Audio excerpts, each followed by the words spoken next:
Darren Steen here, FatLossLifestyle.com. Today, I'm going to teach you some of the tips and techniques I've learned in my 35 years of weight training that will help you build a bigger, stronger chest. So here we go. Let's go to the drawing board. All right, today we're going to talk about 3 exercises in this video, and I'm going to give you some unique techniques that's going to allow you to actually isolate and build the muscle better. The first tip that I want to give you is let's lighten up the weight. We got to work on the mind-muscle connection. You're not a power lifter. Get your mind out of pushing the bar from point A to point B quickly. I'm going to talk about that. It's not how much weight you lift, it's how much weight you look like you lift. And lifting heavy weight fast is conducive to hurting yourself and not getting the tension where you want it, and that is in the chest muscles. All right, the second thing on unique techniques. Unique techniques are good for muscle confusion, thus the ability to get the muscle sore the day or two after, then it builds back bigger and stronger after that. It is true that if your muscle's not sore in a good way after your workout, you're doing something wrong. You're doing the same thing too much. You got to change things up. We're going to give you some ideas for muscle confusion, all right, in this video. The second thing with unique techniques is we want to, on the chest, all the chest movements, we want to act like we're squeezing the fists together. We're going to talk about that in our first exercise, the barbell flat bench. All right, the second thing, isometric tension, posing, squeezing. We're going to do that after the set. I'll talk a little bit about that after the set. See, partial range of motion. On the last 2 reps of every set, I'll demonstrate that in the video as well. It's fantastic at making a lightweight feel heavy by going slow and letting the muscles feel something that they've never felt before. And right now I want to get started on the first video by focusing on the body position that's universal on all of our chest exercises. Feet back towards the head. We'll come over here to the bench press and I'll demonstrate. All right, here we go. We got a standard flat bench. This is exercise 1 of 3 for this chest building video demo. All right, we want our feet back towards our head. I got this from the powerlifters. You don't want your lower body loose. Everything starts, your focus on the chest starts with your feet firmly in the floor. We want the feet back towards the head, okay? Not straight out, straight down underneath the knee. We want to bring the feet back, plant them in the floor. Arch your lower back up, off the bench, chest open, shoulder blades lower and closer together. The lower back is not touching, but your feet, your butt, and your shoulder blades stay firm on the floor until the set's over with. Medium grip, not too wide, not too narrow. With this body position on all your chest movements, it's like a coiled spring. Your power comes through the floor, through your body, through your chest. You can't stay loose and let the legs flare out on any chest movement. You got to be like a tight coiled spring. Feet back, arch that lower back out, chest open, shoulder blades lower and close together. All right, I'm going to demonstrate a set here on this barbell press. Down slow, 3 seconds down, tap the chest slightly, boom, explode up quicker. And we want to visualize that we're pushing the fists together, just like a dumbbell bench press. Even though the hands don't move the bar, you want to visualize that you're melting the bar and the fists are meeting in the middle on the way up. So here we go. I'll knock out 10 or 12 sets. 10 or 12 repetitions. All right, and 3, 2, and 1, ah, and 3, 2, ah, and 3, 2, and ah, and 3, 2, and trying to squeeze those fists together on the explosion. Ooh, and 3, 2, ah. Up is quicker, down is slower. 3, control the weight down. Ah, very important. All right, 3 more repetitions. 3, 2, and ah. All right, last 2 repetitions. 2 partial range of motion pulses at the bottom. 3, 2, and slow. Bah! Let that air out. You got to use that air. Last 1. And 2. Go, go, go. If you want your chest to grow, you got to get those last 2 or 3 reps that you never thought you could get. If you're by yourself, you got to give yourself a mental spot. If you got a partner, it can help you physically get those last couple repetitions with a little bit of a physical spot. Maybe pushing the elbows together. I don't like grabbing the bar quite as much. So there you go. There's some of the unique techniques on our flat bench press. And now I'm going to demonstrate the dumbbell bench press. Out of the 3 chest building exercises that I'm demoing in this video, this is the #1 favorite of me and many of my peers that I trust. And the reason why is because it's independent of each other. Most people have strength and range of motion discrepancies from the right side to the left side. You can work each side safely independently for obvious reasons. You got an independent weight in each arm. And that's not the case with the barbell bench press. So that's a big advantage. Plus, it works your balance and stability muscles of your shoulder joint and your chest area. So that's big. So if you remember the beginning of this video, on the drawing board, the tips of going with lighter weight, and going slower repetition speed so you can work on your mind-muscle connection on the isolated area, in this case the chest. And then the second one is squeeze the fists together. Not hard to do because the dumbbells move together and we'll tap them together at the top. And just to remind you, at the end of the set, I'm going to do the partial range of motion pulses on the last 2 reps of each set. I'll demo that. And I'm also going to demonstrate the drop set. All right, and then at the end we'll talk about the isometric tension and the posing, and we'll talk a little bit more about the drop set and the sets and the rep. So here we go, body position. Make sure you stay safe and aware of your body and your shoulders as you get back into the position. Most people, not most, some people hurt the rotator cuffs. If the weight is too heavy that you can't get into the starting position safely on your own, don't do it because it's too heavy. Don't have people hand you heavy dumbbells if you can't lean back and control it yourself. Make sure you pin your elbows tight to your side, bring the thighs back with you, and bring the dumbbells back at the same time as you lean back. Put your feet on the floor. Get in your starting position. Your feet back towards your head, lower back arched out, chest open, shoulder blades lower and close together. All right, starting position, dumbbell head higher at the top. Separate, come down slow, 3 seconds down. Pause for a couple seconds. And blow, halfway up, drive the thumb head higher towards the top. Separate them, transition into the handles of the dumbbell leveling out. Pause. Let that air out, thumb head higher at the top. Separate them on the way down, that's when the handles level out, and pause. Keep the dumbbells off your chest, outside the chest 2 to 3 inches. Don't let them come in here and touch. Keep them out here so you can keep the tension on the chest at the bottom where you're pausing for a couple seconds. Thumb head's higher at the top. Separate them. Breathing in. Separate them as the handles level out halfway down. You might even let the pinky head come up a little bit higher than the thumb. And then you transition into the thumb head higher at the top. That's going to give you a really nice, unique squeeze right across the chest to the inner chest. Try it. Separate them. Level out. Pinky head comes higher at the bottom. Nice stretch. Down here, I'm going to do 3 more.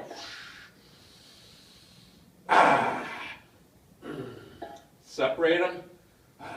And 3, 2. Partial range of motion pulses. Separate them. And 3, and 2. Keep that lower back arched out, chest open. Down extra slow, elbows in. Bring the thighs up. And set the dumbbells up on your thighs. Set the dumbbells down on the floor. When you're in the fatigue state, don't stand up with the dumbbells in your hand. That's a good policy to get into. Lighten up the weight about 30% on your last set of your session for that exercise. And don't rest too long, 30 seconds. And then see if you can get 10 to 12 more on the drop set, the superset.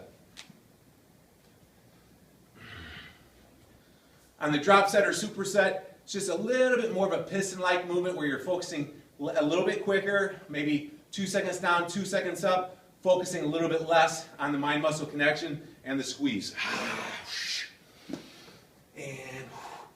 And maybe don't touch at the top on the drop set of the dumbbell press. 2, 1. Oh.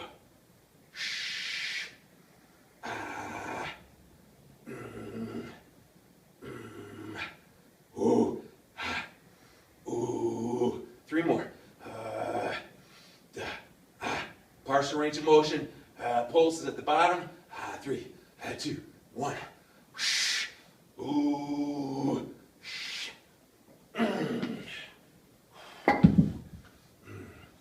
I highly recommend only doing the drop set after your last set.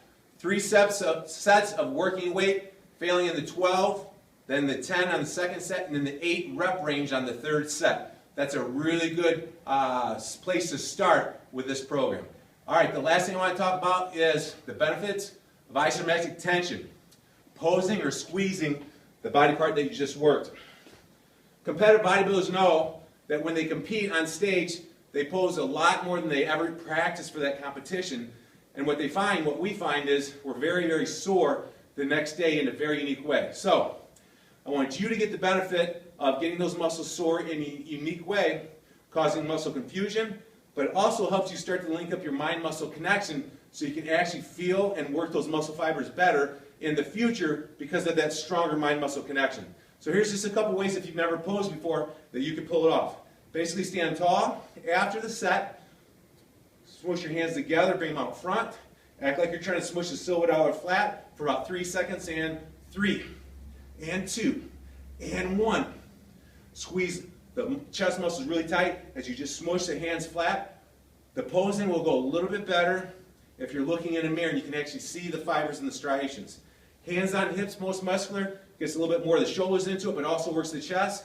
This is one of my favorite ways to do it. And 3, 2, and 1. Another one is the crab, most muscular, and that's coming out to the front like a crab, bringing the fists together, blowing your air out, pull your belly button in, and try to work your abs at the same time. And 3, 2, and 1. So there you go. There's a lot of benefits to isometric tension posing. I know it feels a little weird if you've never done it before, but I urge you to do it. 3 or 4 repetitions of squeezing the muscle for about 3 to 5 seconds as you blow your air out can really benefit you in the long run. So there you go. There's my best tips on how you can get the most out of the dumbbell bench press. Now I'm going to demonstrate the dumbbell fly and the cable fly. So here we go. There's a few challenges that we need to work through to get this to stay safe and to feel effective. The benefit of the dumbbell fly and the cable fly is that you incorporate a stretching movement in with the hypertrophy movement together at the same time. It's outstanding feeling if you do it right, but there's a few do's and don'ts. So here we go. Dumbbell fly. One problem, same body position as all of our other chest presses, feet back, arch that lower back out, get that chest open. So here's the traditional range of motion that a lot of guys do, and they come up here and they tap the dumbbells together at the top. But what I and a lot of my peers find is that tension leaves off the chest too much at the top. So what we do is we bring the pinky heads towards each other and bring the dumbbells away from our face about 2 or 3 inches at the top. Pinkies towards each other at the top. Curl the knuckles towards your body at the bottom. And don't leave about 4 to 6 inches that separates the dumbbells. Pinky heads at the top. Ooh. Curl the knuckles. Imagine you're wrapping your arms around a big oak tree. Big circle. Ooh. On the last couple reps, really make sure you keep that lower back arched out, chest open. 2, 1. Ooh. Dumbbells go 2 to 4 inches away from the face of the top. 3, 2. Ooh. Whew. So there's a couple tips on the dumbbell fly to make it stay effective and stay safe. Only increase that range of motion down deep if that ball and socket rotator cuff feels safe.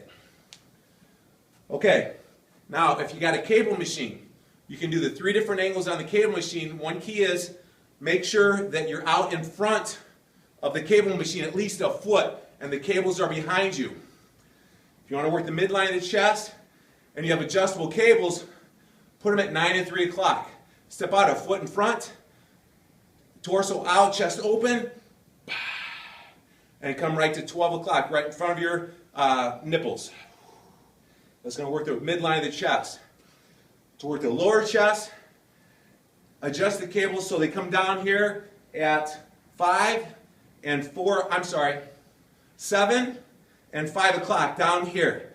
And step out in front and come from low to high. Bring the fists up about even with your eyes or your nose.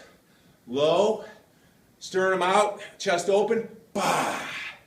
That's going to give you a nice feeling on that lower chest. And conversely, bring the cables up high, step out a foot, and come from high, 11, 1 o'clock, come from high and come down. Boom. Boom. And that's going to hit that upper chest. So that's some tips on the cable fly. It's not quite as effective for most of us than the dumbbells, but it's definitely a nice variance once in a while. So I apologize, my camera lady is gone. So let's finish on the whiteboard. All right, let's wrap everything up. We covered a lot of material today in this chest pec growing video. My choice for best exercise are bench press, dumbbell press, dumbbell, and cable flies. One of the main tips is lighten up the weight, focus on the slower repetition speed, 3 second positive, 1 second isometric hold, 3 second negative, and that allows you to work on the mind-muscle connection. Less stress in bad places, more tension in good places. With each exercise, you can hit a different angle. Got a variance of ideas here.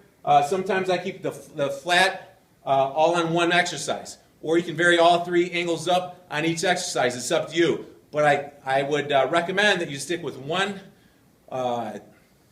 technique on which angles and stick with it for 2 or 3 weeks and then adjust it and see how you like it and see how it feels. Second tip on unique techniques. It is important that we confuse the muscle and don't try to lift heavy weights the same all the time and go heavier. That's a prescription for injury. I would rather get a variety of tensions with more exercises that are unique and different than doing the same old powerlifting movements and trying to go heavier. Muscle soreness the day or 2 after muscle tightness is a good thing. That means you work the muscles properly and you tore them down. Squeeze the fist together on all your chest movements, on things that don't move like a straight barbell. Imagine you're trying to squeeze those fists together. Isometric tension, posing, squeezing after the set for 3 to 5 seconds at a time, 2 to 4 repetitions at the end of your set.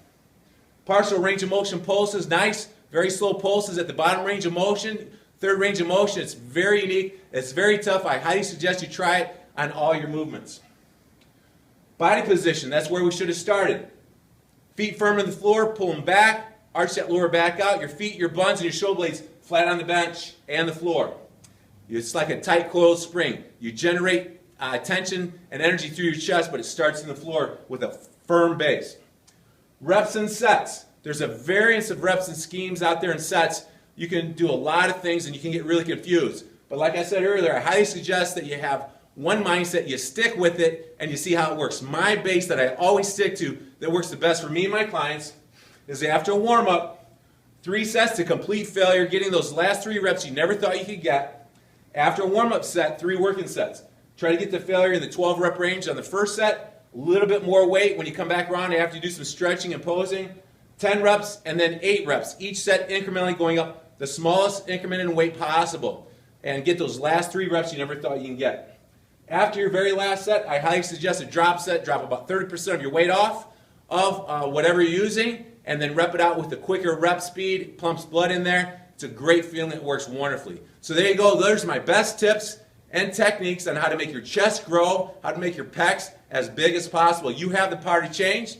Make the rest of your life the best of your life. For more free videos on nutrition and exercise just like this, please like and share this video if you did like it. If you didn't, let me know what you want, and then share it with your friends on Facebook or Twitter or Google+. I really appreciate it. Make sure you're signed up for my newsletter that's free at fatlosslifestyle.com. I'll send out 3 messages a week on the blog, and together we will grow together. Make the rest of your life the best of your life.